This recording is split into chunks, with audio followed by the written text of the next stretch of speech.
We are now streaming.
Hello and welcome, everyone.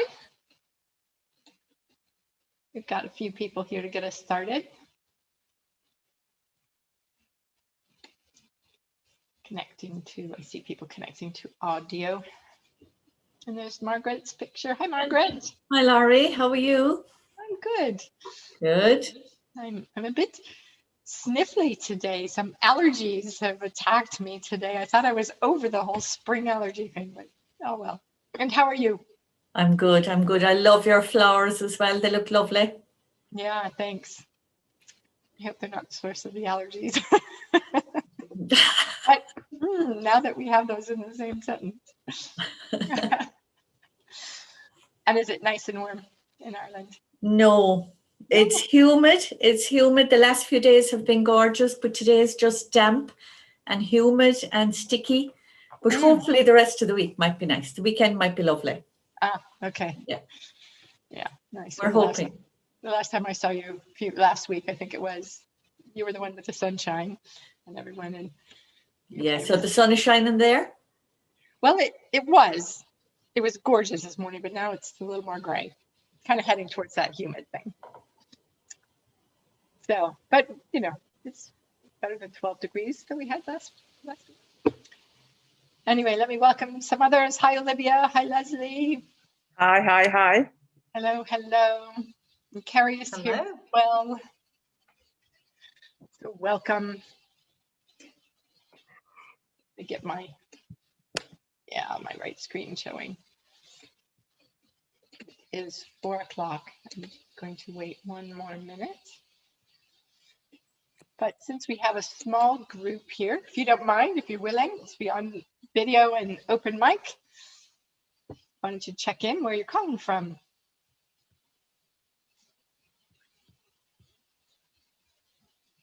Say hi. I'm from Wisconsin, Milwaukee area. Fantastic. Nice. Leslie? I could say Leslie because it's an American pronunciation, right? I'm with an S. Some people do a Z. Yeah. And I think in the UK, it's often pronounced more Leslie as opposed to Leslie. Yes. Or vice versa. Maybe I'm getting my head confused. No, I think you're right. Welcome, Leslie. Olivia. I come from central London, opposite the Natural History Museum. We're now recording, says Zoom. Thanks, Olivia. Across from that beautiful building. Carrie, do you want to say hi? Maybe not. And Margaret, we were talking to you if you would just say hello and where you're calling from. Oh yes, hi, I'm Margaret and I'm calling in from Ireland. Private Tech Host, do you want to say hi?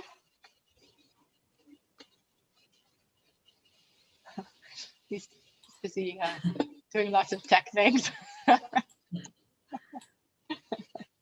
he does say, let him know if he needs anything, if you need anything.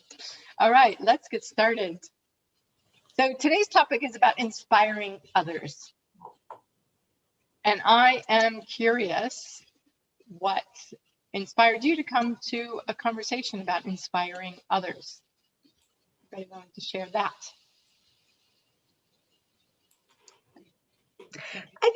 I think inspiration is elusive and sometimes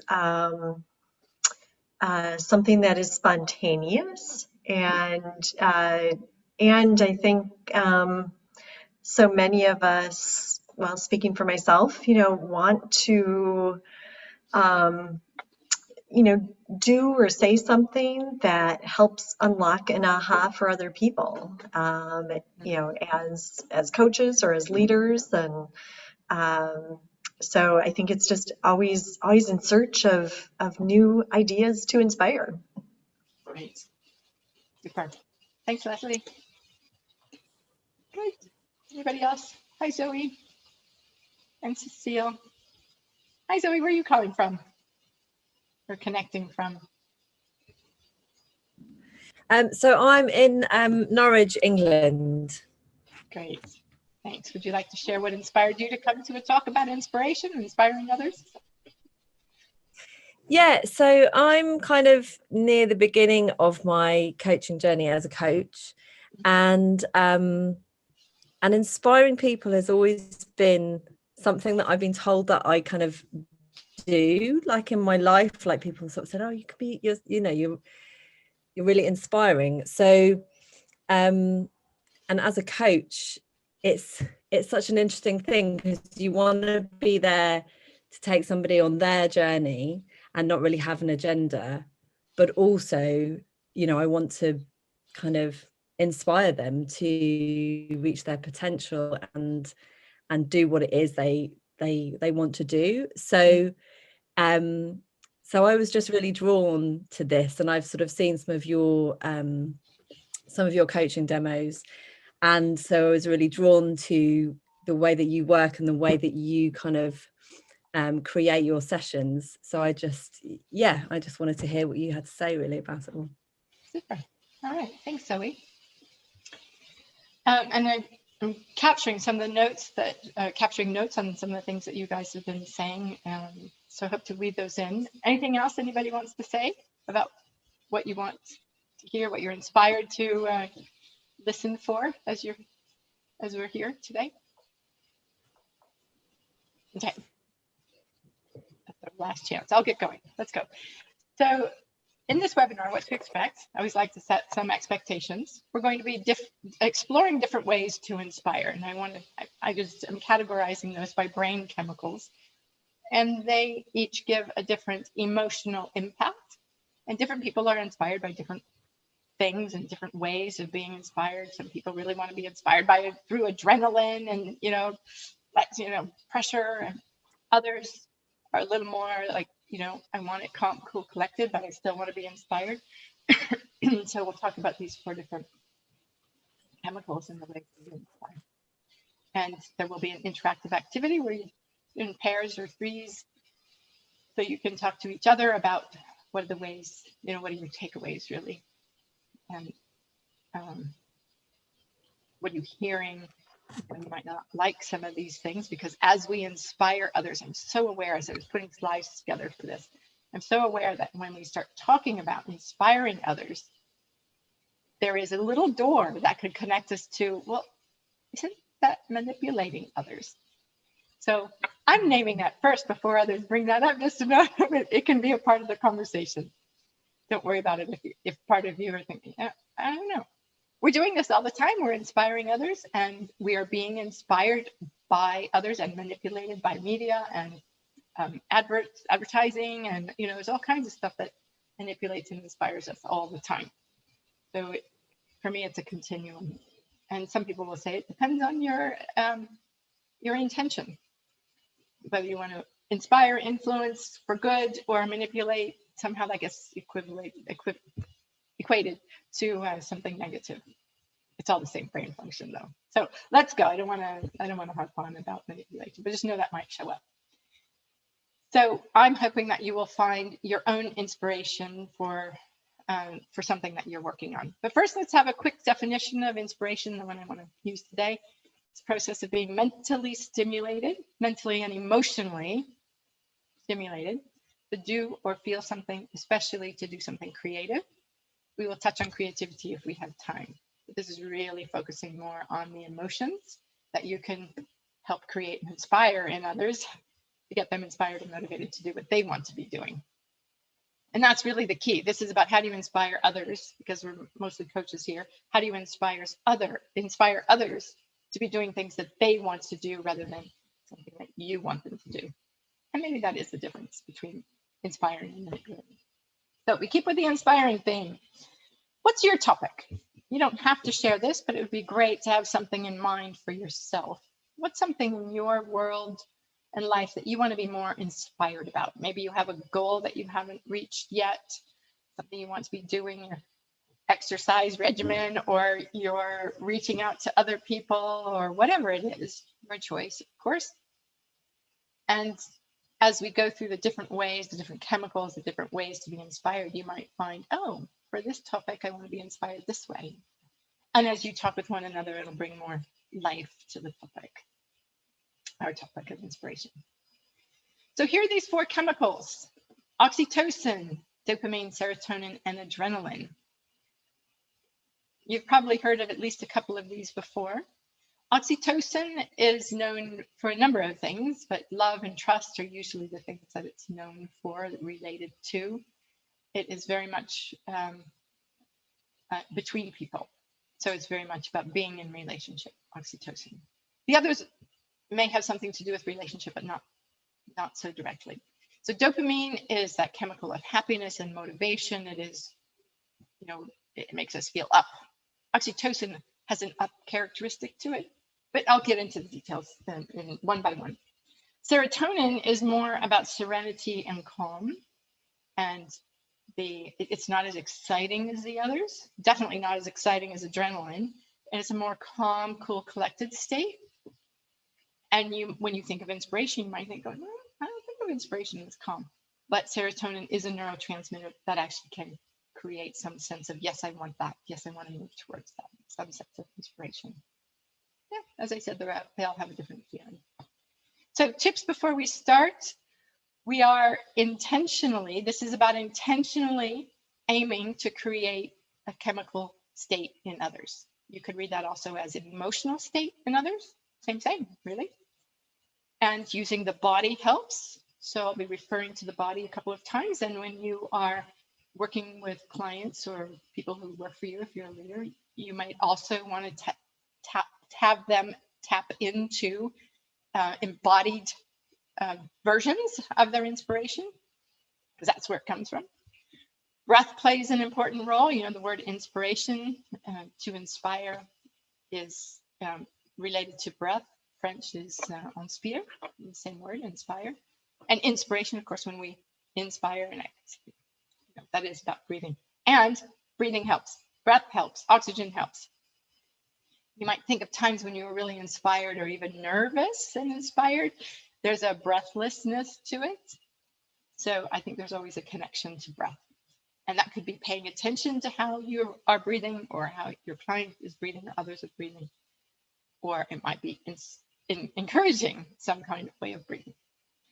Mimicking, and which will bring out mirror neurons in the other person. So if you're trying to inspire somebody, it will help to role model it, to mimic, to be the one who's inspired also. So because emotions are contagious, for one thing. So as we're bringing inspiration, if you sat here and you're going, okay, go on, get inspired, it's not really going to help. So get yourself inspired as well to help your colleagues, your clients, to get inspired. And I'm just noticing the chat box. Hi, Cecile. Welcome from Los Angeles, calling early in the morning. And Leslie, yeah. Thanks you guys for checking in. Feel free to keep using the chat box and connect with each other. If you want direct messages for the whole group, is fine. Go for it. All right, let's get going. Let's talk about these one by one. Oxytocin, I started talking about it, got ahead of myself a few minutes ago. And I would love to hear examples, if you have them, when you know that oxytocin has inspired you. When I've done values work and I ask people what inspires them, that's pathway that I use into doing values work. What inspired you? What's a time in your life when you were inspired? And a lot of women will say at that moment of childbirth.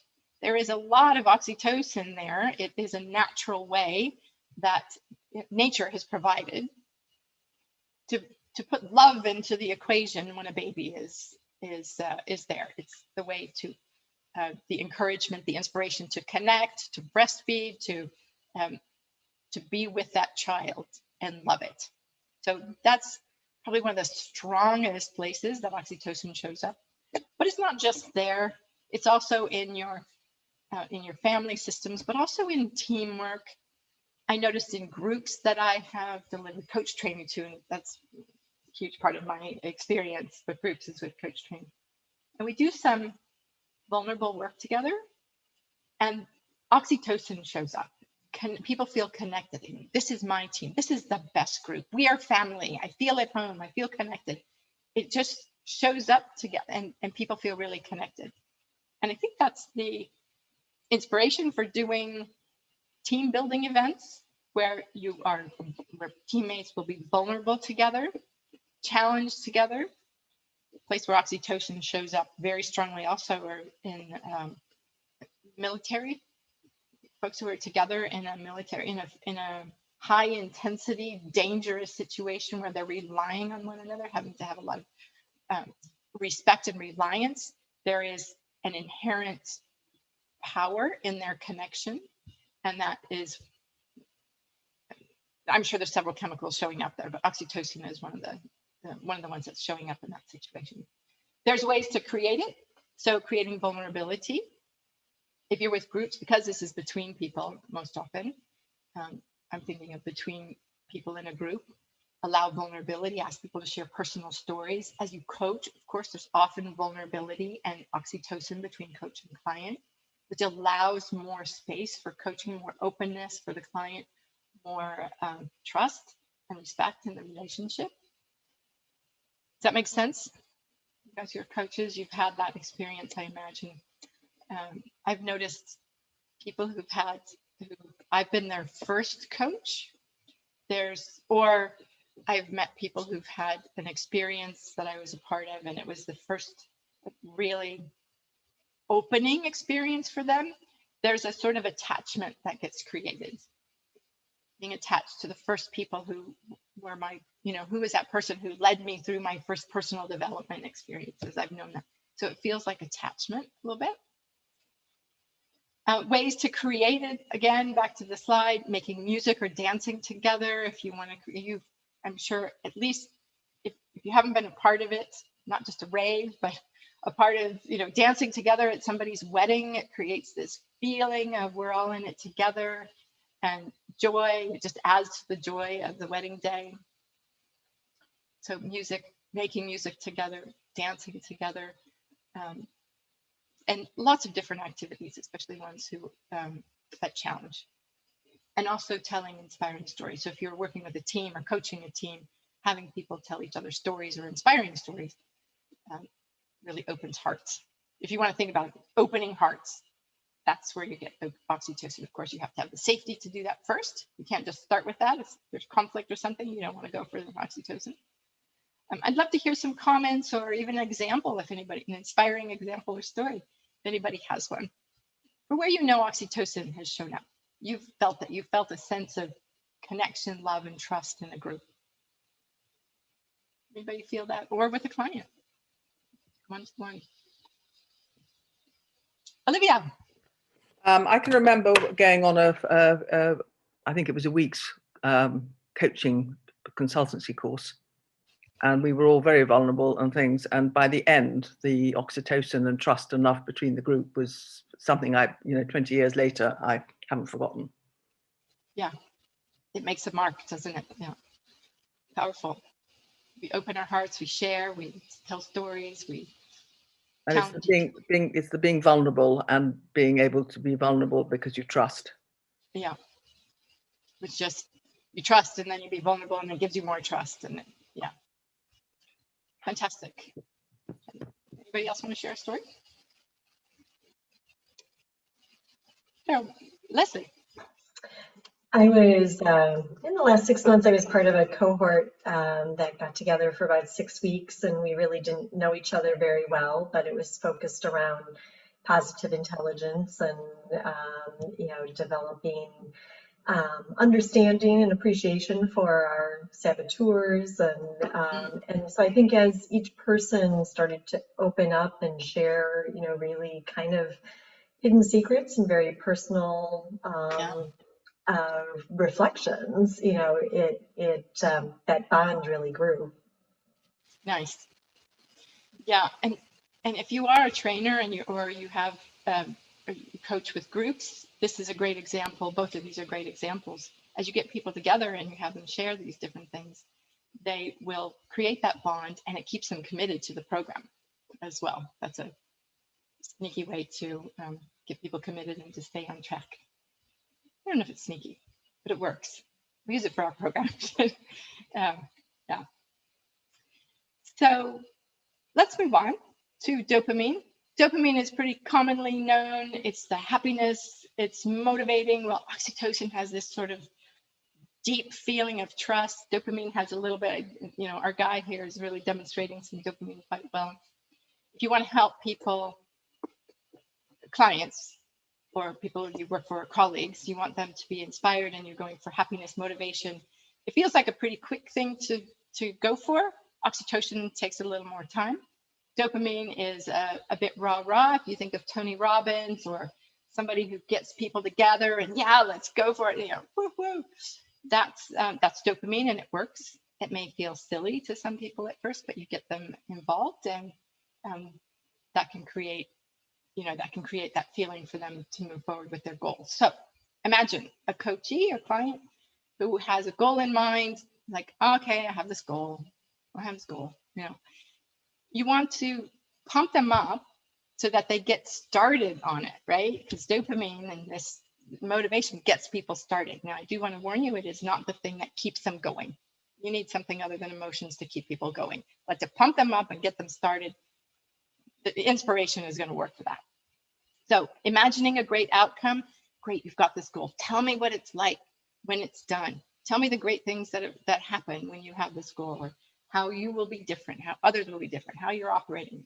So imagining a great future when that goal is achieved. And then focus on the feeling of that.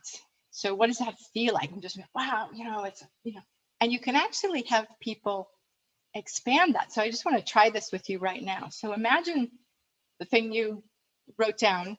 A couple of you have come in since the very beginning. I asked everybody to focus on something you wanted to have more inspiration about. So if you didn't hear me say that earlier, think of something you want to be more inspired about, some goal you have or practice that you want to develop. And now imagine that you're doing it. Imagine that you have that, you've sorted out, all the obstacles and everything, and you're doing it. It's there, you're accomplishing this thing. Feel what you feel about that. There should be some dopamine showing up, a little bit of like, yeah. And now see if you can focus on this and actually increase the feeling physically. So like you're pushing dopamine into your system. Might be easier for some people than others. Yeah, I can do this. Yeah. Feel it and expand it. Does that work for anybody? I'm seeing a couple head nods. So you can do that with clients. Get them focused on that goal, and then this is a pumping up the dopamine. Using the language of you can do this, have them say, I can do this, yes, I can. You saying it to them, having others say it to them in their life. That all creates more of this, more positivity and dopamine. And adding to that as a coach, consider all the reasons why you're the right person to do this, or telling them why you see they are the right person. Yes, you're going for that VP job. You are the right person because you have the experience, you have fresh thinking, you are the one who's going to turn this organization around, whatever it is. Sorry, just thinking on the spot there. That helps keep that dopamine pump going. So it's all about getting pumped up. Anybody have an experience or story of feeling dopamine and getting inspired to do something? Zoe. I was a kids yoga instructor. A kids yoga instructor. Yeah, kids yoga instructor for some time. And I had a storybook by Eric Carle, and it was called, and we kind of used it. There were different animal postures and things, and it was really fun. But every time at the end of the pose and in the story, you would say, I can do this. And I remember doing it, and every time it would be like, I can do this. Yeah. And I really felt the rush, and the kids, you could see they got really excited, and they were really pumped up. And when it was just that saying, I can do this. And every time we did it, it was really nice. Fantastic. And one of the reasons to do that and connect doing the thing with the feeling of I can do the thing, I can do this, is that our brain remembers emotions along with an experience. So if we're having, I'm in a pose and I come out and go, yeah, I can do this. The next time I go to do this pose, I'll have a memory of that. and there is some of that inspiration will come back. So that's another important part of this, is we do remember and associate things. If we try things, this is one of the hard things about learning, is, you know, we try something for the first time and it doesn't go so well, and then we think, oh, I can't do it. We won't go back. Well, we're less likely to go back because we don't have the positive memories of it. So when we're teaching people to do things, or we're helping them step into new territory, it's great to help them associate that with some positive chemicals, because that's what they remember. Does that make sense? Yeah. So just remember, get stored. Those things get stored better. Right, let's move on to serotonin. Now, dopamine is exciting and it's motivating. It's a bit addictive as well. And it can be a bit like a roller coaster. And so what I noticed in coaching is my clients would get excited about something, but they wouldn't necessarily follow through. That memory thing wasn't always happening. They wouldn't follow through. And that's because dopamine fades. It isn't as sustainable. Serotonin is a little more sustainable, but it's not as exciting. So this isn't the time to go, I can do it. It's a little more of get yourself in a calm, cool, collected state. They're like in your heart and in your wisdom state. You might be saying, I can do this, but it's a very different feeling. So for your own goal, you might think of this and see if we can get ourselves in it's a great time to breathe. Just breathe and let yourself relax. Imagine you're this woman on this river or lake, and you are in nature, calm, cool, collected. Perhaps feeling at one with nature. That's often the feeling that serotonin brings. This connection to one and all, to other people present. It can also be contagious. My sense and experience shows that the more exciting chemicals are a little more contagious, but serotonin can also be contagious. You can help others feel it. And from here, there's a different way to coach. So how do you help people know, as opposed to feel exciting? They know their choice is right. Anybody have an experience of making a choice from a place of serotonin, keeping it going, or even just making the choice from serotonin? Anybody have an experience of that?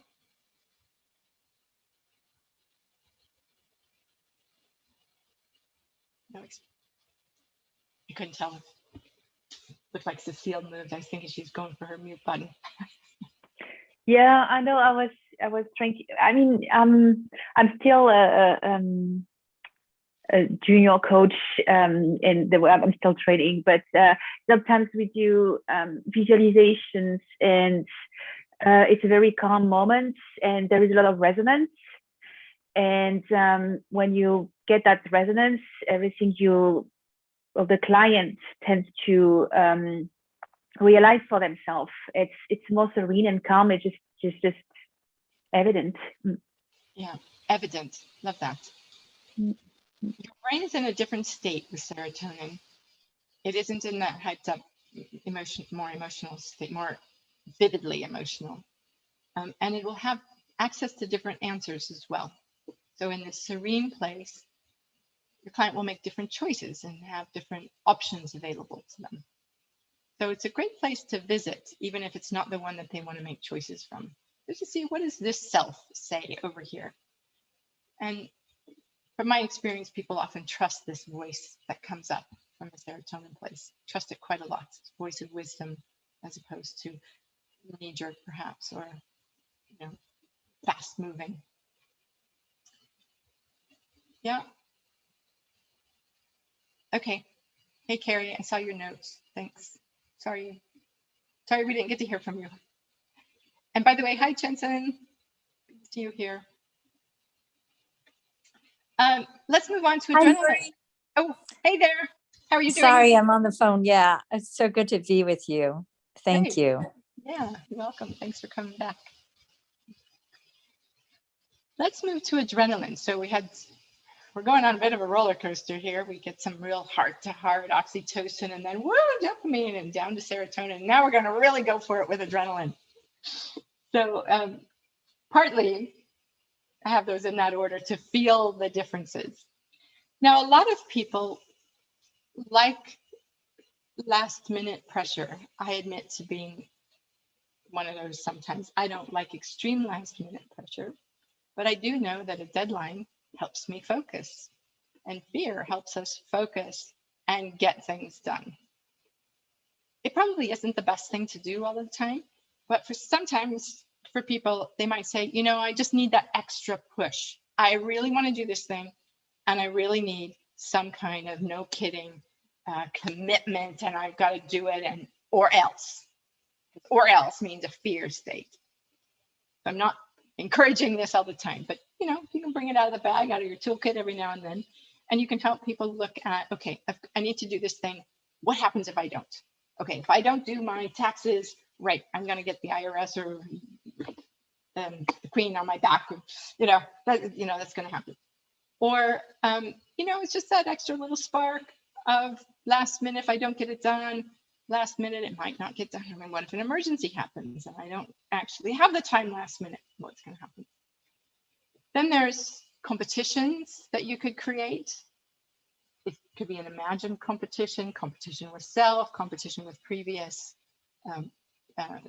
successes, or it could real competition with colleagues. You know, let's see who's going to do the most, you know, exercise the most often, whatever it is, or get the most new customers, you know, new customer relationships, whatever it is. Competition can work as long as everybody is in on it and people aren't getting trashed because of it. I mean, that's the concern here, is that we really beat ourselves up with this fear approach. So it is to be used carefully. And the consequence game that I used to play with clients every now and then is, okay, so you want to do this thing, you're really serious about it. And if you don't, what is, you know, what will be the consequence? And I would suggest, this is when I was in the States and we wrote checks and people wrote me checks to, you know, for payment. Write me a check for $200 for made out to your least favorite charity. And if you don't do this thing next time, I'll send it off to the charity. So it's not coming to me, and it's not donated money that they're going to feel good about. It really is, I don't want that money to go to those people. Least favorite, like the anti, you know, I don't want to support those people. A check made out to them. And that seemed to work in a couple of instances. And it was a bit fun and lighthearted. Again, I'm not suggesting this as a be all end all kind of approach, but yeah, it can work. Telling people about the failure, you know, announce to the world that you're going to be doing this. You signed up to run a marathon. Tell everybody, and you're going to tell them the time that you run, or if you don't do it. The ways to make commitments with your client. Anybody successfully used one of these, or a slightly different approach that was adrenaline based? Yes, Margaret, I do it. I do it with, I train and coach 55 stores. So if there's a specific course, I have a WhatsApp group and I will push out, there's the deadline and there's maybe 2 spaces left. Bang, bang. They're all on it. I don't do it all the time, just certain times. See, I choose my times and it works. Yeah. It's a bit of scarcity. Creating a sense of scarcity is part of this. Yeah. Yeah. Great. Thanks, Margaret. Anybody else have a Olivia? I know on certain sort of business school courses that if they, to get them to appear on time, if the last person in has to tell a story. So it's slightly comedy, but it is also a threat, particularly if they're shy or they have to tell a joke. That's right. So if they don't like being the center of attention, they do try and get there on time. That's great. Yes, and no harm telling jokes usually. Zoe, was that a hand up also? Did I see? No. So we've got these 4 chemicals: oxytocin, dopamine, serotonin, and adrenaline. And with each one, there's different ways you can create them. So we're going to have you in a conversation in pairs or threes, and just want to have you have conversation about what approaches appeal to you Some of you might say, I'll never use that serotonin approach. It just seems too boring, or that adrenaline thing. No, not for me. So just want you to have a conversation. We'll be in about a 10-minute conversation together. And just remember that within each of the chemicals, there's lots of different choices. So you just might brainstorm some choices. And keep focused also on your own. So this is both for your own, here's the questions, for your own approach, for your own thing you want to be inspired by, which of those 4 chemicals would work. And for people you coach or people you lead, what do you think you might want to use for them? Okay, off you go to Frodo's got you set up on groups of 2 or 3, and have a great conversation. See you when you get back.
So our breakout rooms are on the 45-second countdown now. You'll be up in your back.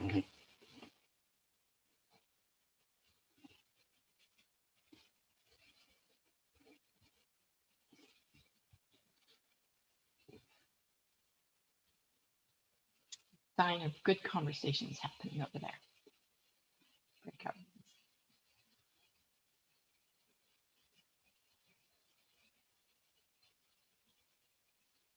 And I have bring that people have been talking about both their own goals and what would inspire them, as well as how they want to work with others. So we'll see when they come back. We'll ask both of these questions, the approaches of the 4 chemicals. All right, coming back. Everybody's on their way back. Super. Great. So we had these 2 questions of what of these approaches, the 4 different chemical approaches, or perhaps you found other ways to inspire. I'd love to hear some top tips from your conversations. What's the way you personally like to be inspired? Anybody want to share that?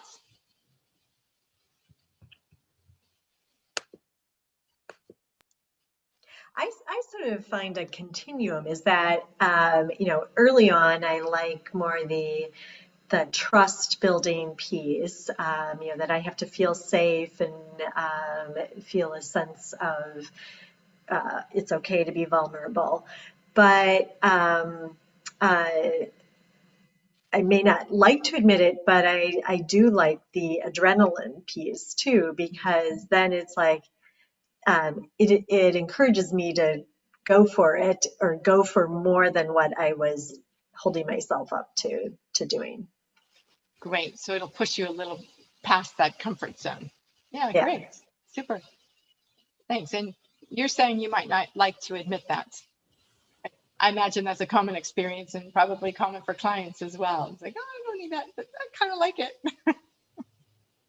Yeah. Super. Others? I go next. I think it depends on the situation for me. And I'm curious, Laurie, if there's a connection with personality styles in this. Well, I know I know there are personal preferences, and I don't know how they connect with specific types of like on a personality profile kind of connection. I have no idea. Yeah, I was just thinking if somebody was driven, is it that they're driven by adrenaline, by fear? Yeah, possibly. That's, yeah. I mean, for me, I think it depends. I would like dopamine. However, I do operate in adrenaline as well, depending. Mm-hmm. I can be very productive there at times. Yeah. And I use it at times. I do prefer dopamine, and I use that it works well with me, and I also use it for people. Yeah. It's like the encouragement, you can do this, Yeah. I have one other question. And if somebody decides an action in adrenaline, okay? Uh-huh. And to embody that in the serenity and calm, would it be recommended maybe to do a small mindfulness exercise for them to embody that? Sure. You don't have to have it, just to make clear, they can embody an adrenaline as well. But if you want to get them to the serenity place, you need to do some kind of breathing or calming to let that adrenaline go. So visualization would be helpful, or something. Short meditation, a couple of minutes mindfulness, focus, to help that adrenaline run out of the system. That would be true for moving from any of the, dopamine, adrenaline. And chemicals. could it be then that they would decide whether that was the right decision or not? Sure. Yeah. I mean, it would be a different perspective for Mm. sure. And you can help them go, okay, you might get a different perspective from this view. Let's check it out from over here. And then which of these is going to be better for you? And maybe your serotonin inspired self says, I don't need this goal. Because a lot of times we set goals from adrenaline, don't we? I've got to do this. I've got to do this. Everyone else is doing this. And then when I call Makoma, I'm like, you know what? like, oh, not really so important. Mm. Not that we want to force that, of course not, but having people recognize their different views from the different ways their brain gets infused with different chemicals. I think it's helpful. Who knows? I mean, there's no, sorry. Sorry, I was, can I speak? Please, Olivia, Yeah. go. Well, we were wondering, in fact, how much time came into it, because you get all fired up on adrenaline, and then the next morning you might not think the same. Exactly. So, on the other hand, if you can do the action straight away, you might get it all done. So we thought perhaps, depending on the time frame of the action and when it could start, was quite relevant to the adrenaline and whether it would happen or not. Yes, I think that's true for dopamine as well. And we also wondered about the similarities between serotonin and oxytocin. Serotonin feels to me like you can have that on your own, and oxytocin is often something between people. So you can meditate and find your calm, cool, collected state on your own, and it just feels calm.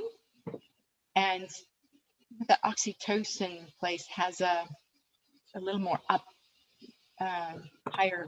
I want to call it higher. That's probably not the right word, but has a little more forceful, energy. Loving someone, loving something, wanting something. Has a little more oomph to it. Whereas serotonin, that meditator in a cave can have lots of serotonin. And, that, who knows, that might lead to oxytocin as well, for self, for the world. But it does feel a little bit different. So I love the timing thing. I mentioned early in our conversation that these are emotional chemicals, and emotions change. So they're not long lasting. You can't depend on dopamine from one day to the next. Like you said, Olivia, you wake up in the next morning and it's gone. You have different, you maybe had some unpleasant dreams, and you wake up with the chemicals of those dreams. You're like, I don't want to go running this morning. So as a coach, I think we need to be aware of that. I was often frustrated. I get people all pumped up, and the next week they come back and go, I didn't do the thing. And it's like, wait a minute, it's just because the dopamine doesn't last. So either they need ways to keep pumping themselves up with dopamine or adrenaline and keep that going. And of course, then they need to have the reason to get that pumping up going. Or you need to have commitment, which is a different function. It's not necessarily inspiration, it's commitment. I am going to do this. I write, I sign something. It's a very different way forward. Commitment. Might not have, I might not be inspired to do something, but if I'm committed, I'm likely to do it. More likely to do it than if not. Any other thoughts or shares about how to use any of these chemicals, perhaps with clients? I have a question, Laurie. Yeah. I'm curious. So in a coaching session, it doesn't feel that it's possible to activate all four of these chemicals. I wouldn't try all four in the same setting. Yeah. You might introduce them to a client and find out what works best for them. And do you find that typically with a client, you tend to stick to certain, I guess, what would work best, or do you feel that all four has its own place? It's a good question. I think I go with themes with clients. I don't know if you guys have seen my demos with Silas. He's more of a serotonin guy. I have a bunch of Laurie Coaching Silas demos put up on our website. And I was just watching them all yesterday, a number of them, because I need to write notes about them. And he is a serotonin guy, and it's partly came through the coaching that that's his way. I don't want to go to dopamine and pumping him up because that's not his preference. But others would be bored by this. Yeah. So I think I go with themes with people and learn their ways, and might sprinkle in a little like, you got to do this now. It's also great to teach clients about this and partner with them on it. Let's find a little adrenaline for you right now. That might get you over this little obstacle. So yeah, but I wouldn't try all four in the same I don't think I would try all 4 in the same coaching session. It feels a little all over the place. But a couple of them, like, you know, here's what it would look like from here, and here's what it would look like inspired by this chemical. Cecile and I were talking about how, you know, sometimes in coaching we can be too much of an ally to our client, and then the need to introduce more adrenaline. You know, like Cecile had mentioned, you know, like, well, what's the craziest thing you could do here? Quit your job? Or, you know, and so by sort of introducing sort of what if or crazy ideas or flip side, you know, what would be the flip side of this, that it could be a way to inject a sense of adrenaline. Yeah, great. What's the crazy thing? The breathtaking action, the, you know, way to scare yourself a little. Yeah. Good. So just a little note for yourself. What's your takeaway from this? How might you use it? You can answer in the chat box if you want. But just as always, I'd like to have you have a clear takeaway in your mind.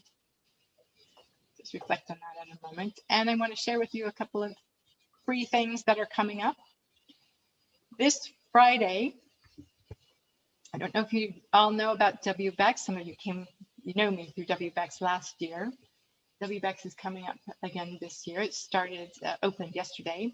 Rhoda has put a link, the WBEX invitation there. So if you want to sign up for the free pre-summits, feel free to use that link. And thanks for that check-in, Leslie. I am doing a demo on Friday. So this coming Friday, 2 o'clock UK time. You can sign up for that. There are 11,000 people signed up. So they expect to have some kind of sellout.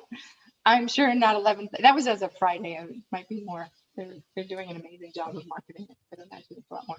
But I think it sells out at 10,000 people showing up. So don't be late.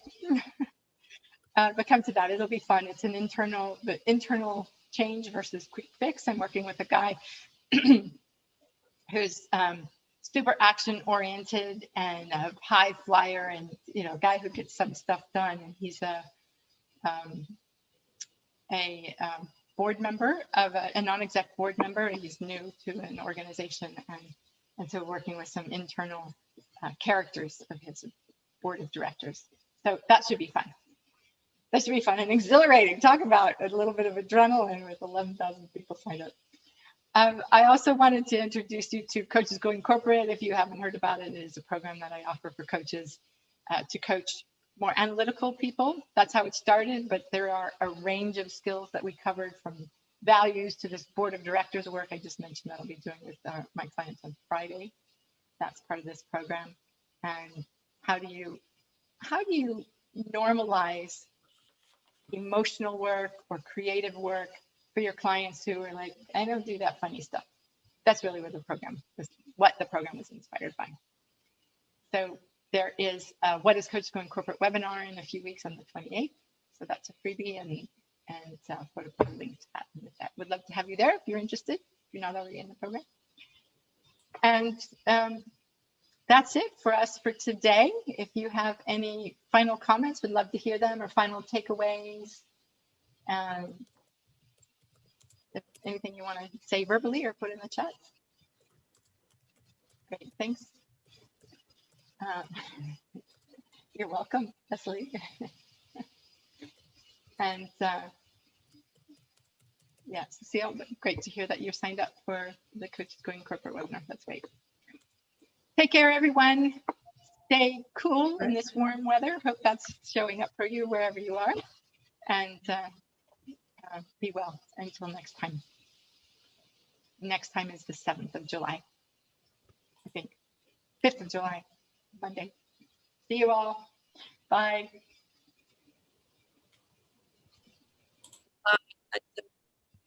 Sorry, Zoe, was there something? I was just going to say bye. Thanks so much. Oh, you're welcome. Thanks for coming. See you next time.